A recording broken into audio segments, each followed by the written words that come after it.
ішіндегі сіздікі болады. Келісесіз бе? Енді бірінші сұрағым, республика күні қай күні тойланады бізде? Республика күні 25 октябрь. Дұрыс айтасыз, 25 қазан күні. Ал енді осы Қажымұқан ауылы туралы сізге сұрақ қояйын. Қажымұқан ауылы неліктен Қажымұқан деп аталды? Қажымұқан Қажымұқан батыр бар. Сол поэтому и назвали. Соңғы жылдары осы ауылда өмір сүрген екен. Сол себепті Қажымұқан аталған екен. Рахмет. Енді біздің Қошақан бөбекжайына сіздің балаларыңыз бара ма? Барады. Қандай жылы лебізіңіз бар біздің Қошақан бөбекжайына? Қандай ойыңыз бар, тілектеріңіз бар?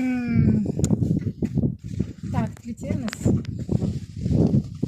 Вообще, Қошақан бөбекжайы өте тәрбиешілер өте жақсы. У меня қыздар ходили, и нравится вот этот садик.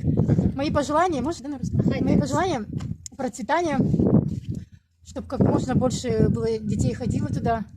Детям очень нравится этот садик, ну и родителям тоже. Здоровья всем в садике, чтобы все было хорошо, главное. Рахмет. Сіздің сыйлығыңыз. О, рахмет. Жақсы, рахмет. Рахмет. Сау болыңыз.